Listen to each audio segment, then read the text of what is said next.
First up, where is Labor at when it comes to the budget? Looking at the budget, the main measures, it's hard to see that you're really going to oppose the tax cuts or the business incentives. Labor had a very similar idea at the election. Yeah, we certainly support the income tax cuts. We've said for some time that they should be brought forward. It's pleasing to see the government do that, so obviously we'll support that.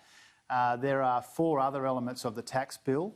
Some of them are Labor initiatives that were abolished by the government now being reinstated. Obviously we'll be positive about those.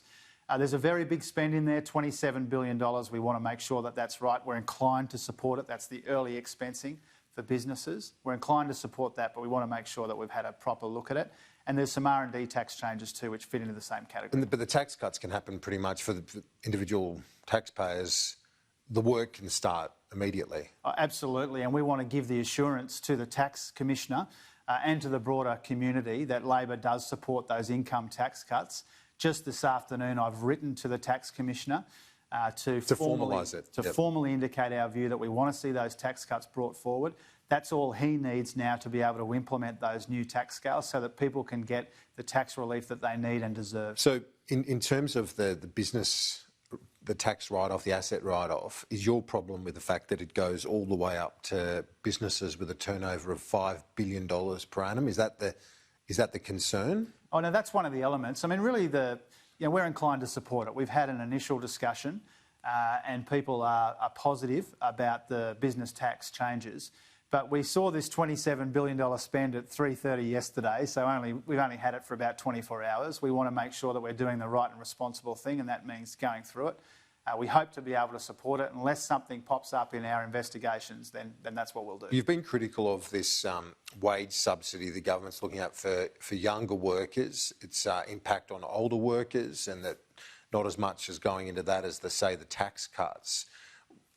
In principle, don't you think the idea of helping younger people into work is a good one, given youth unemployment's so much greater, multiples of the general unemployment rate? Well, I mean, clearly we want to help young people back into work. The point that we've made about the hiring subsidy is the government somehow managed to rack up at more than $1 trillion in debt and still leave 928,000 Australians on unemployment benefits unable to access their hiring scheme. We think that doesn't make a lot of sense. So, in principle, do you like the idea, though, of this $200 per worker under the age of 30 as a wage subsidy, $100 for those between 30 and 35? Is that a good idea? Well, we're worried about the people excluded from it. I mean, clearly we support wage subsidies. We've been talking about them for some time. But do you think it should be universal for anyone unemployed? Well, we think that the cut-off means that too many people miss out. And 928,000 is not a small number of Australians. They're on JobSeeker right now. They might have just lost their job. There's no certainty about how much JobSeeker they'll get. It might be $40 a day, which is obviously inadequate. And so the issue there is there's this big program that the government's trumpeting, but not telling people that almost 1 million Australian workers can't even access it, and that's a problem. Do you buy the Treasurer's argument? He says there's 2 layers of safeguard to prevent an employer from, say, sacking someone who's 55 and employing someone who's 25, or maybe 2 people who are 25, broaden the workforce for less money or the same. Yeah, that's one of the issues that we're looking at. My colleague Brendan O'Connor and I are looking at precisely those kind of issues. But the problem we've got is the government has made big claims about big spending programs before and it's fallen over in the implementation. We don't want to see that happen again. Are you going to promise free childcare? There were reports today that Anthony Albanese, with his budget reply, will commit to at least some level of free childcare. Is that on the agenda? Well, Anthony Albanese has said this afternoon that the story is not accurate. Obviously, I'm not going to preempt what may or may not be in the leader's budget reply. That would be career limiting in the extreme. But what I will say is it's again amazing. They rack up $1 trillion of debt in this budget, still nothing for childcare.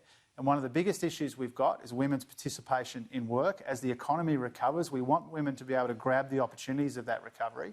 And it's bizarre in the extreme that the government hasn't made that a priority. Is childcare the number one issue when it comes to that? The Treasurer says 60% of the jobs that have returned in the nascent recovery, of what we've already seen, have been women. That's a good trend, but is the key going to be childcare to make maximise that number? Obviously, childcare is a crucial piece of the puzzle. But in terms of, women were disproportionately impacted by the recession.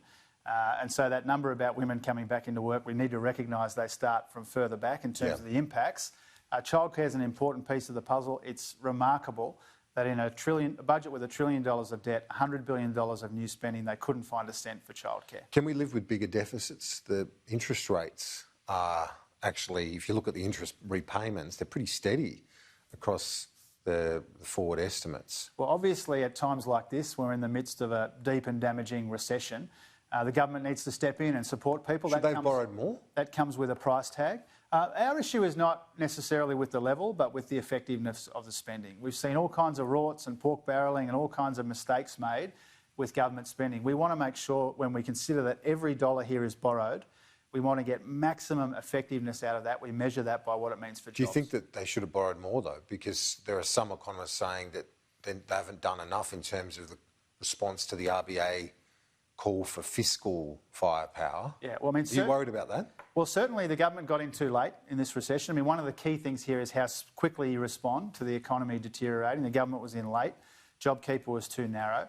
But there have been instances as well where there's been money wasted. So the point that we've made is let's get bang for buck for all this spending. It's all borrowed. It's going to take a lifetime to pay back. So we need to make sure that every dollar we spend is doing the job that we need it to. Is it reasonable for the government to base its forecasts on the assumption there'll be a vaccine by the end of next year?